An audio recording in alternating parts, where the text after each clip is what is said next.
प्यारे विद्यार्थियों, पिछली क्लासेज में हमने सेल एवं इट्स रिलेटेड ऑर्गेनेल्स के बारे में अध्ययन किया था। आज हम बात करेंगे इसके next organelles endoplasmic reticulum. Endoplasmic reticulum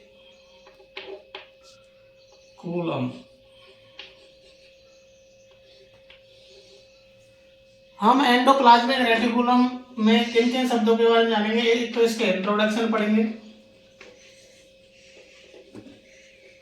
दूसरी इसके स्ट्रक्चर के बारे में समझेंगे और तीसरा टर्म्स इसके फंक्शन के बारे में जानेंगे। ऑब्जर्व किया गया था 1897 ईस्वी में एक साइंटिस्ट थे गार्नियर के द्वारा सेल के अंदर एंडोप्लाज्मिक रेटिकुलम को 1897 ईस्वी में देखा गया था और उन्होंने इस टर्म्स का नाम दिया था अर्गेस्टोप्लाज्म। लेकिन इसकी लेसी मेम्ब्रेन जो है, इसकी मेम्ब्रेन है, उनको एक तीन वैज्ञानिक थे, K.R. Porter, Albert Claude and Ernest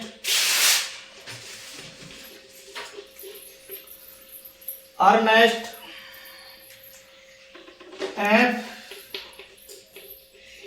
फुल्लम। इन्होंने 1945 ईस्वी में कब किया?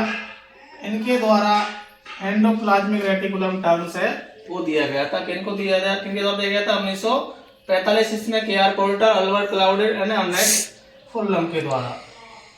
और सबसे पहले ऑब्जर्व कब किया गया था? गार्नियर के द्वारा 1897 ईस्वी में। और उन्होंने क्या नाम दिया था एंडोप्लाज्मिक रेटिकुलम का? अर्गेस्टोप्लाज्म। यदि हम इसकी मीनिंग समझे, एंडोप्लाज्मिक रेटिकुलम की मीनिंग समझें, तो एंडोप्लाज्मिक रेटिकुलम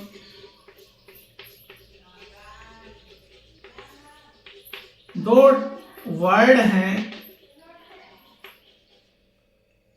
रेटिकुलम दो वर्ड हैं जिनसे मिलकर बनता है एंडोप्लाज्मिक प्लस रेटिकुलम। एंडोप्लाज्मिक का मतलब होता है विद इन दी साइटोप्लाज्म, अर्थात जो साइटोप्लाज्म के अंदर प्रेजेंट है या साइटोप्लाज्म के अंदर है। और रेटिकुलम एक जो है वो लैटिन वर्ड से मिलकर बना है, जिसका मतलब होता है लिटिल नेट।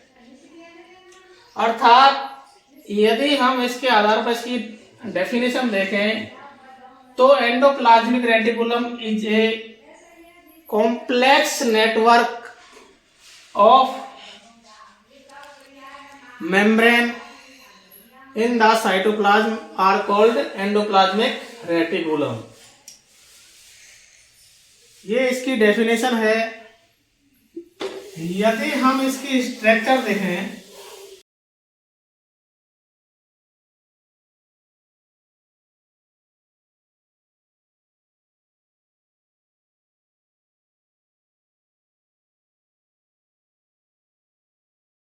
तो एंडोप्लाज्मिक रेटिकुलम जो है वो न्यूक्लियस, मेम्ब्रेन में न्यूक्लियस पोर होते हैं उनसे अटैच होता है। एंडोप्लाज्मिक रेटिकुलम की कंटिन्यूटी न्यूक्लियर मेम्ब्रेन है, उसके न्यूक्लियर पोर से शुरू होती है और जहां ये शुरू होती है वहां पर न्यूक्लियर जो एंडोप्लाज्मिक रेटिकुलम है इस पर प्रोटीन के ग्रेन्यूल्स चिपके रहते हैं। प्रोटीन के ग्रेन्यूल्स चिपके रहते हैं किधर? न्यूक्लियस की तरफ। न्यूक्लियस की तरफ क्या होते हैं? उस एंडोप्लाज्मिक रेटिकुलम के पार्ट को कहते हैं हम रफ एंडोप्लाज्मिक रेटिकुलम। जहां पर किसी प्रकार के राइबोसोम नहीं होते हैं उस पार्ट को कहते हैं हम उसको कहते हैं SER अर्थात स्मूथ एंडोप्लाज्मिक रेटिकुलम। और जहां पर राइबोसोम होते हैं लेकिन पार्सली होते हैं, पार्सली कुछ राइबोसोम होते हैं, कुछ जगह खाली होती है, उसको कहते हैं ट्रांजिशनल एंडोप्लाज्मिक रेटिकुलम है। इसको कहा जाता है सिस्टर्नी, इस पार्ट को कहा जाता है सिस्टर्नी। जो सिस्टर्नी है वो रफ एंडोप्लाज्मिक रेटिकुलम में प्रेजेंट होती है, जबकि स्मूथ एंडोप्लाज्मिक रेटिकुलम है वो उसमें लूमन प्रेजेंट होती है, किसी प्रकार के राइबोसोम प्रेजेंट नहीं होते हैं। यदि हम देखें स्ट्रक्चर के आधार पर जो एंडोप्लाज्मिक रेटिकुलम है इसको 3 भागों में क्लासिफाई कर सकते हैं हम। रफ एंडोप्लाज्मिक रेटिकुलम,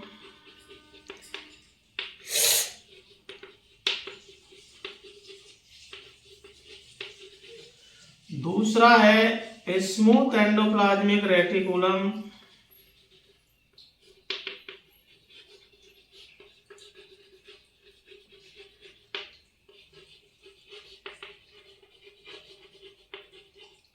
और तीसरा क्लासिफिकेशन हम कर सकते हैं ट्रांजिशनल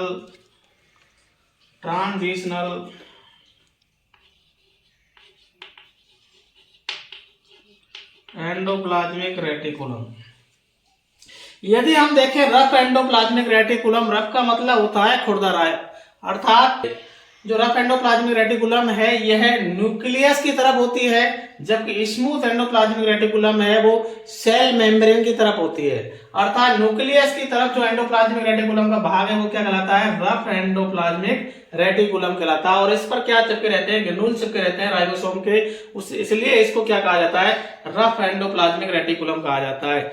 रफ एंडोप्लाज्मिक ये जो जहां पर ये राइबोसोम चिपके रहते हैं इसलिए ये सेंटर बन जाता है, ये किसका सेंटर बन जाता है, प्रोटीन सिंथेसिस का सेंटर बन जाता है। इस जगह पर प्रोटीन सिंथेसिस का कार्य होता है, किसका कार्य होता है, प्रोटीन सिंथेसिस का कार्य होता है।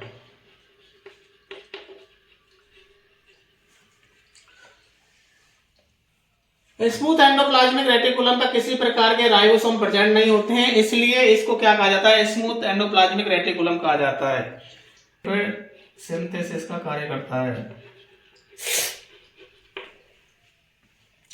और यदि हम देखें transitional epithelium, transitional endoplasmic reticulum है, जो ट्रांजिशनल एंडोप्लाज्मिक रेटिकुलम है यह है जहां पर पार्शियली राइबोसोम प्रेजेंट होने के कारण जो एंडोप्लाज्मिक रेटिकुलम है वो कैसी होती है, रफ होती है और पार्शियली एंडोप्लाज्मिक रेटिकुलम में राइबोसोम प्रेजेंट नहीं होते हैं, इसलिए वो क्या होती है, स्मूथ होती है। इसलिए इस भाग को क्या कहा जाता है, ट्रांजिशनल एंडोप्लाज्मिक रेटिकुलम कहा जाता है। ये इसकी स्ट्रक्चर थी जिसके बारे में हमने समझने का प्रयास किया था, function of endoplasmic reticulum. Endoplasmic reticulum का पहला फंक्शन है प्रोटीन सिंथेसिस करना, और प्रोटीन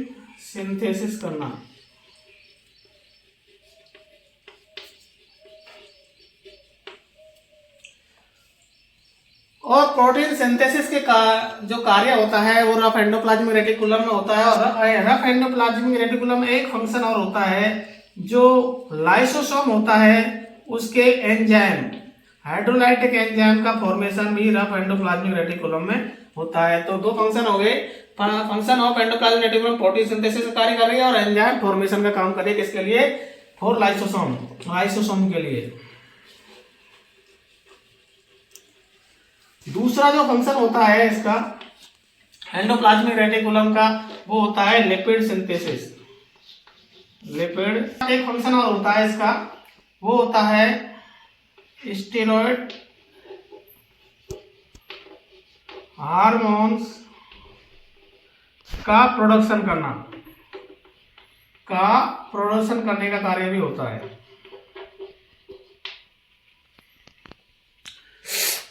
स्टीरॉयड हार्मोन के प्रोडक्शन करने का काम होता है। जो एंजाइम फॉर्मेशन होता है रफ एंडोप्लाज्मिक रेटिकुलम में, वो कार्य मेनोज 6 फास्फेट के साथ होता है। जो रफ एंडोप्लाज्मिक है मेनोज 6 फास्फेट के साथ मिलकर क्या बनाते हैं, एंजाइम बनाते हैं। कौन से? Hydrolytic enzyme. यदि एक इंपॉर्टेंट जो पॉइंट है, जो एंडोप्लाज्मिक रेटिकुलम है, यह जो है मैच्योर आरबीसी होती है, उसमें क्या होते हैं, मैच्योर आरबीसी और स्पर्मेटोजोआ में क्या होते हैं, एब्सेंट होते हैं।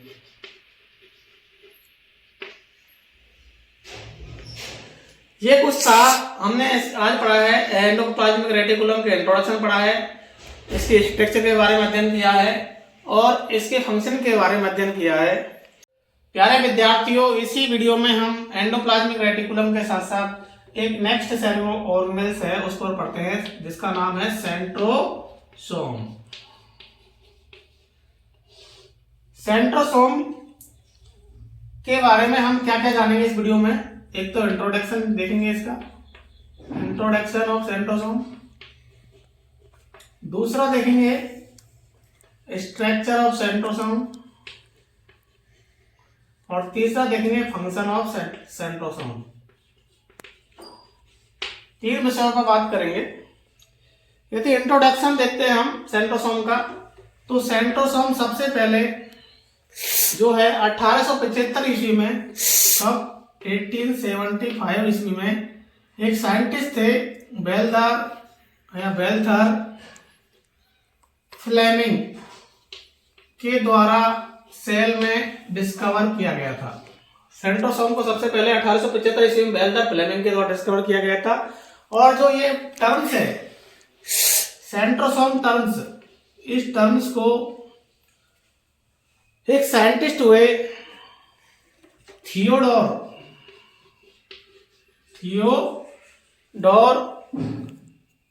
बोवेरी के द्वारा 1888 ईस्वी में इस जो वेल्थर फ्लेमिंग ने 1875 ईस्वी में सेल के अंदर डिस्कवर किया था, उसका नाम क्या दिया था? सेंट्रोसोम दिया था, जिसके द्वारा दिया गया था थियोडोर बोवेरी ने 1888 में। उन्होंने बताया कि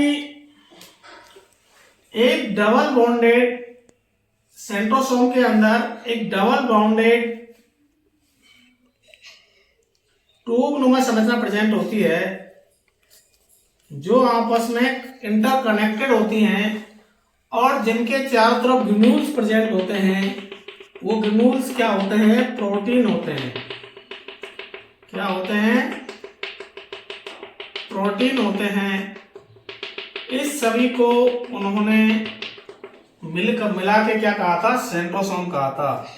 और उन्होंने बताया था कि जो ट्यूबुलनुमा संरचना है, ये इनको नाम दिया था उन्होंने सेंट्रियोल्स। क्या नाम दिया था?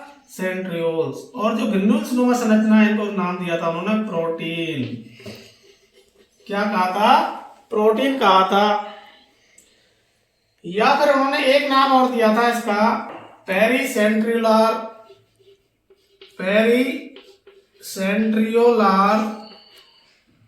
मेम्ब्रेन। इसके अंदर जो संरचना प्रेजेंट है, दोनों सेंट्रियोल्स कहा था, उसके चारों ओर जो संरचना प्रेजेंट है, ग्रेन्यूल्स प्रेजेंट है, उनको प्रोटीन कहा था। और उन्होंने एक नाम और दिया था इसका, पेरीसेंट्रियोलार मटेरियल या पीटीएम। इसकी स्ट्रक्चर थी। और यदि हम इसकी फंक्शनिंग की बात करें, तो इसका बहुत मेन फंक्शन होता है, जो सेल में सबसे इंपॉर्टेंट फंक्शन होता है, जो सेंट्रोसोम का होता है, वो है सेल डिवीजन।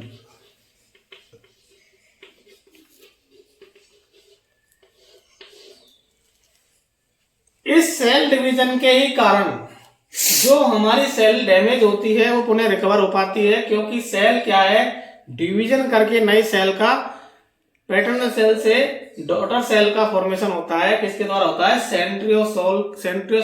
सेंट्रोसोम की मदद से ही होता है।